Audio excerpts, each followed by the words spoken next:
बिस्मिल्लाहिर्रहमानिर्रहीम, अस्सलाम वालेकुम। मैं गौर बट सियासत के प्लेटफॉर्म से आपकी खिदमत में हाजिर हूँ। खबर यह है कि 3 मिनट 27 सेकंड की एक वीडियो है जिसने हर तरफ थरतल्ली मचाई हुई है। अब इसके बाद क्या होना बाकी रह गया है, ये सारा इशू है जिसके ऊपर मैं आपसे तफसील से बात करूंगा। मगर उससे पहले मैं गुजारिश करूँ कि आज मोहतरमा बेनज़ीर भुट्टो शहीद की बरसी 16वीं बरसी थी। उनको रावलपिंडी में उस वक्त शहीद कर दिया गया जब वो एक जलसा आम से खिताब करने के बाद वापस जा रही थी।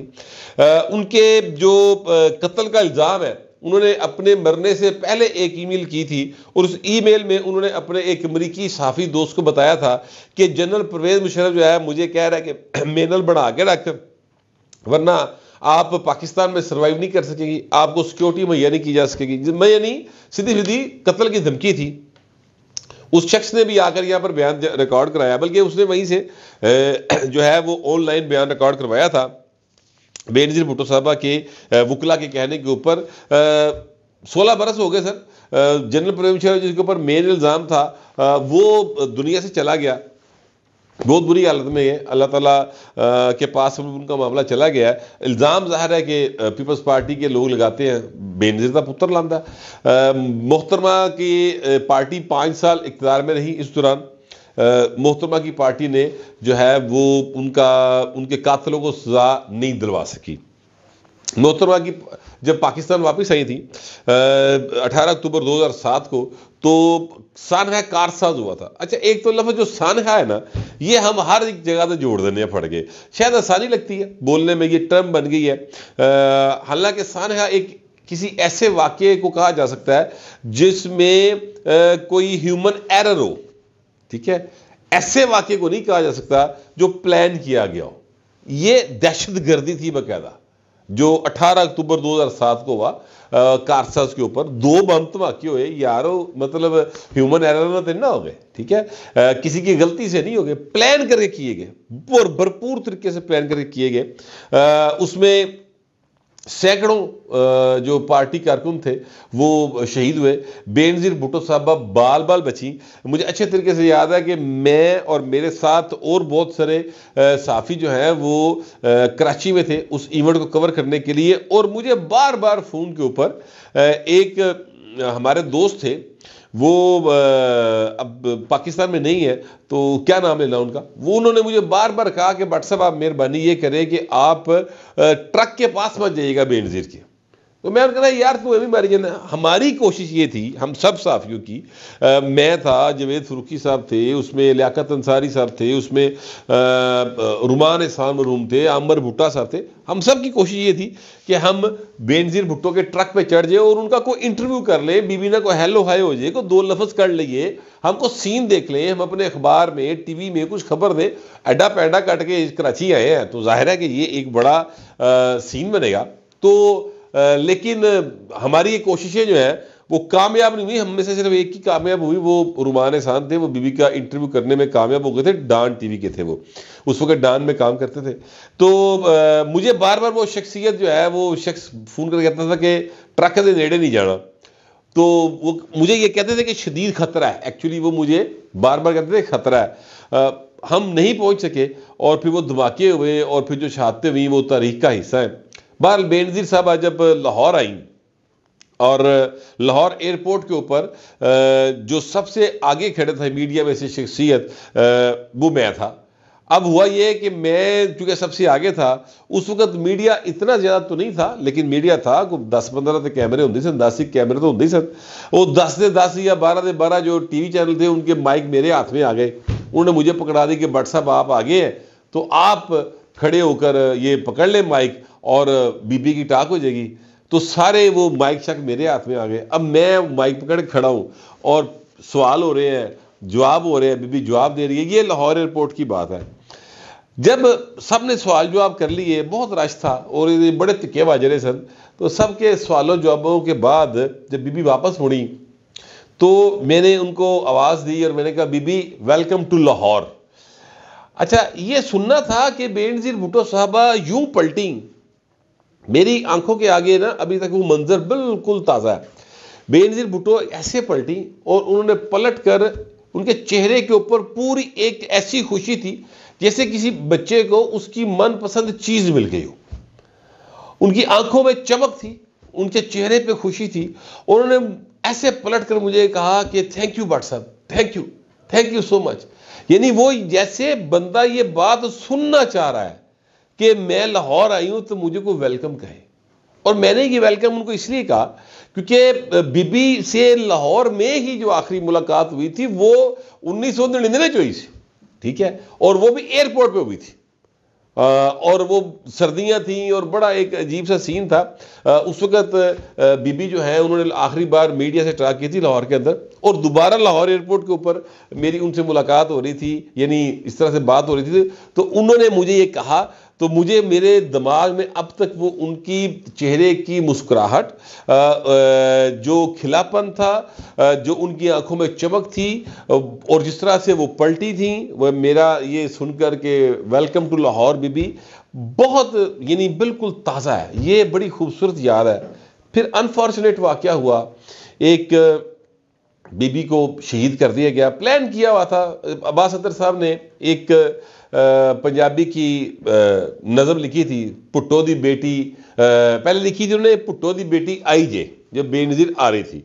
जब उनकी शहादत हो गई फिर उन्होंने लिखा पुट्टो दी बेटी आई सी, और उसमें उनका एक वो यानी मुझे एग्जैक्ट अब वो अशार याद नहीं है, लेकिन उनका कुछ ऐसे था कि जालमा ने पिंडी च घात लाई सी, यानी वहाँ पर वो घात लगा कर बैठे थे उनको शहीद करने के लिए। 16 साल गुजर गए सर। बेनज़ीर भुट्टो का बेटा जो है जवान है माशाल्लाह, उस वक्त छोटा था, अब तो जवान है, यंग है, डायनेमिक है, वज़ीर ख़ारजा रहा है। बेनज़ीर के हस्बैंड जो है वो आसिफ जरदारी पाकिस्तान की सियासत के महवर हैं। उन्होंने गिरद भाई सियासत घूमती है, इधर वेख लैन तो इधर टुर पैंदी है, इधर वेख लैन तो इधर टुर पैंदी है। सारी बातें अपनी जगह के ऊपर है। पीपल्स पार्टी की 15 साल से सिंध में हुकूमत है। पहले सानहा कारसाज का आज तक पीपल्स पार्टी पर्चा दर्ज करने के अलावा कख नहीं कर सकी, कोई एक बंदा नहीं पकड़ा गया। बेनज़ीर भुट्टो की पिंडी में शहादत हुई, 5 साल पीपल्स पार्टी इक़्तिदार में रही, 16 माह बाद में रही। सवाल है जेलों से कि पूछे अपनी लीडरशिप से कि क्यों वो कातल, वो प्लानर गिरफ्तार नहीं हो सके, और अगर इनको पता है कि वो कौन है तो फिर उनके खिलाफ उनका नाम क्यों नहीं लेते? किस बात से डर है, किस बात से डरते हैं, उनका नाम क्यों नहीं लेते? और अगर ड्राइंग रूम में नाम लेते हैं तो खुल के क्यों नहीं कहते केड़ा केड़ा सी? परवेज़ मुशर्रफ का नाम तो ले दिया, उदों अलावा जेडे सन वो कित्थे ने? एनी हाउ, बड़ा एक अफसोसनाक वाकया है बीबी की शहादत से कि बाद का पाकिस्तान जो है ना वो ये पाकिस्तान है जिसमें मईशत की बुरे हालात हैं। बीबी की ज़िंदगी के पाकिस्तान में बहुत कुछ था, अब यहाँ पर उम्मीदें जो है ना काफ़ी कम है। सच्ची बात है, मैं इसको इस एंगल से देखता हूँ। बहरहाल अब मैं आपको बात करूँ वो 3 मिनट 27 सेकंड की वीडियो की। 3 मिनट 27 सेकंड सर, ये एक वीडियो है, ये क्लिप है, और ये शेयर हुआ है इसके ऊपर ट्विटर के ऊपर, सोशल मीडिया के ऊपर। और उस क्लिप के अंदर तहरीके इंसाफ के रहनुमा शाह मुल्क साहब जो है वो बाहर आ रहे हैं अपना अडयाला जेल से।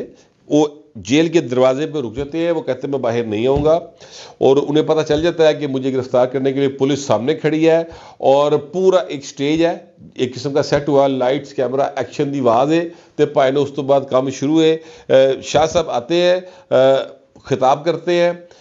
जब ये 3 मिनट 27 सेकंड की वीडियो के अंदर 2 मिनट 53 सेकंड जब होते हैं तो जो पुलिस सामने खड़ी है उसका फिर बर्दाश्त का लेवल ख़त्म हो जाता है, और फिर वो आगे पकड़कर शाह साहब को पकड़ती है।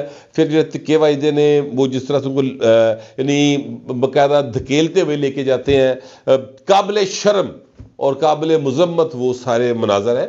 सच्ची बात यह है, कोई डेमोक्रेट, कोई लॉ अबाइडिंग पर्सन, कोई जो है वो क्या कहते हैं आइन और कानून पर अमल करने वाला या उस पर यकीन रखने वाला शख्स जो है वो इस किस्म के धक्कों को, एक आम आदमी भी हो बेशक, उस पर कोई उसको वाह नहीं करेगा कि बड़ा ज़बरदस्त किया है। ऐसा इस इन धक्कों की तारीफ नहीं की जा सकती, ठीक है। इससे नेक नामी नहीं मिली, बदनामी मिली। ये इसका एक एस्पेक्ट है। दूसरा एस्पेक्ट क्या है? दूसरा एस्पेक्ट यह है कि जनाब वो जो 3 मिनट 27 सेकंड भाइन नूं बोलन दा, एक्टिंग करन दा, ड्रामे करन दा, तकरीर करने का सारा मौका दिया है, ये किसने फराहम किया मौका? वो कौन सहूलतकार है जिसने पुलिस से कहा कि उन गेट से गिरफ्तार करना है, अंदरों नहीं फड़ना? मुझे बता दें यार। मरियम नवाज के ऊपर मुकदमा दर्ज किया गया, वो अपने वालिद से मिलने के लिए गई हुई थी, ठीक है। मुलाकात थी जेल में, और मरियम नवाज को नैब वालों ने उनके वालिद के सामने गिरफ्तार कर लिया, ठीक है। मेरे समेत और बहुत सारे दोस्त जो हैं वो कवर करते थे आप न्यूज़ के लिए मुस्लिम लीग नून को, पीपल्स पार्टी को। ये जो है ना साबक लाडला रियासत पाकिस्तान, इमरान अहमद खान न्याजी, वल्द इकरामुल्लाह खान न्याजी, उनके दौर की बात है। आप न्यूज़ में हम हुआ करते थे, कोटला के बाद जेल के बाहर हम खड़े थे, और यकीन करें कि हमें ये खबर तब पता चली कि मरीम को गिरफ्तार कर लिया गया जब नैब की टीम उनको गिरफ्तार करने के बाद नैब ऑफिस पहुंच गई थी, और वहां से जाकर उन्होंने प्रेस रिलीज जारी की कि मरियम को गिरफ्तार कर लिया जी हमने, ठीक है। फिर दौड़ा लगियां, फिर इधर उधर सोर्स दौड़ाए, फिर पता लगा किवें फड़िया, वो फिर सारी कहानी ज़ाहिर है आपके सामने वो आ गई। तो जो भाई ने फड़ना हो ना तो इंज फड़ी जाए। उन्होंने इंतजार नहीं किया कि मरियम गेट से बाहर आएंगी जेल से, वहां पे खड़ी होगी, हम गाड़ी रोकेंगे, मीडिया खलोता होगा, और अगर मीडिया ना हो तो मरियम आवाज मारेगी, जिसमें शाहमूद ने आवाज मारी, मीडिया वालों को बुला लो। और ये जो फुटेज जो है ये सारी पीटीआई की कोई खातून है जो ये फुटेज बना रही है, ठीक है। ये सारा अरेंजमेंट जो है सर, ये क्या उन करके दे रहा है? कोई सहूलतकार है, और सहूलतकार इतना की इफेक्टिव है, लेकिन बाल है जरूर, ठीक है। तो ये सारा कुछ हुआ है। अगर शाह साहब को गिरफ्तार करना मकसूद था तो जेल के विच जाती गड्डी राम दी, शाह जी आओ विच बैठो, चलो ड्योड़ी दे विचों ही सुप्रिटेंडेंट के कमरे कहते शाही विच बैठो, गड्डी आओ चलिए। वो बुजुर्ग आदमी 70 साल का 75 साल का बाबा, उसने क्या कर लेना है? वो गड्डी बंदा टुर पैंदा, ठीक है। अब उस शख्सियत के ऊपर मुकदमा दर्ज है 9 मई के हवाले से। सच्चा झूठा जो भी है वो बाल फैसला अदालत ने करना है, वो मेरा काम नहीं है। लेकिन ये सारे मनाजर जो है ना ये रिकॉर्ड हुए हैं और तारीख का हिस्सा बने हैं। लेकिन मैं आपको थोड़ा सा पीछे लेके जाना चाहता हूँ, थोड़ा सा रिवाइंड करें अपनी यादाश्त को। 10 मार्च 2022। अच्छा, ये ज़हन में रखना है कि शाह महमूद कुरैशी साहब के ऊपर झूठा है या सच्चा है, लेकिन 9 मई के वाकयात का मुकदमा दर्ज है GHQ पर हमले का। GHQ जनरल हेडक्वार्टर्स, यानी पाकिस्तान आर्मी, यानी दुनिया की 5वीं बड़ी फौज और ताकतवर तरीन फौज के जो हेड ऑफिस है उस पर हमले का मुकदमा दर्ज है। मैं मुलव्वस होने का मुकदमा दर्ज है, ठीक है, शाह महमूद कुरैशी साहब के ऊपर। और ये 3 मिनट 27 सेकंड की वीडियो है और पूरी दुनिया में पाकिस्तान की बदनामी, ठीक है। अब 10 मार्च 2022 पार्लियामेंट लाजिज, 10 मार्च 2022 पार्लियामेंट लाजिज, शाम का टाइम।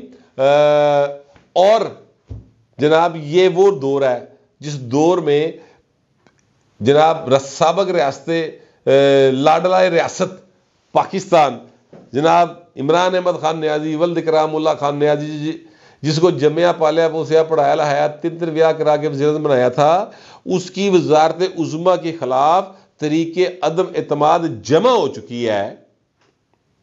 उस शख्सियत को उस दौर के अंदर इतनी ताकत हासिल थी कि उन्होंने 10 मार्च 2022 को JUIF के MNA मौलाना जमाल को पार्लियामेंट लॉजिस से धिक्के मारते हुए, ठुड्डे मारते हुए गिरफ्तार करवाया। फुटेज मौजूद है, और यह फुटेज जो है मीडिया ने बनाई हुई है, क्योंकि मीडिया वहां पर मौजूद था। इसलिए मौजूद था क्योंकि वहां पर मीटिंग्स चल रही थी, और बार बार बाहर आकर मीडिया से अपोजिशन, उस वक्त की अपोजिशन के लोग गुफ्तगू करते थे, तो मीडिया बेचारा दिन रात ड्यूटी कर रहे हैं। यहां पर सीन डिफरेंट है। यहां पर एक बंदा ऑलरेडी गिरफ्तार था, ਉਹਨੂੰ ਇੱਕ ਗੱਡੀ ਚੋਂ ਕੱਢ ਕੇ दूजी ਗੱਡੀ 'ਚ पाना सी। जेल के अंदर काम रोजाना की बुनियाद पे होते हैं यार। चोरी डकैती के मुलजम जो होते हैं उनकी रोजाना गिरफ्तारियां पड़ रही होती हैं। दर्जनों की तादाद में यह काम होता है। आप किसी पुलिस वाले से चेक कर लें किसी सुप्रीडेंट जेल तो पूछ लो। उस शख्सियत के साथ जिसका नाम मौलाना जमाल साहब है, उनको एमएनए, सिटिंग एमएनए को गिरफ्तार किया गया, तिक्के मार रहे। वो एक ज़ाहिर है, वो उनका एक स्टाइल है, मौलाना साहब है, उन्होंने एक पगड़ी सी पहनी होती है, वो पाए ने चपेट मारी, उन्हें पुलिस वाले ने थले जाट गई। ठीक है, वो सारे मनाजर हमने देखे, और ये एक दफ़ा नहीं हुआ, उस दौरान ये कई बार ऐसे मनाजर हुए।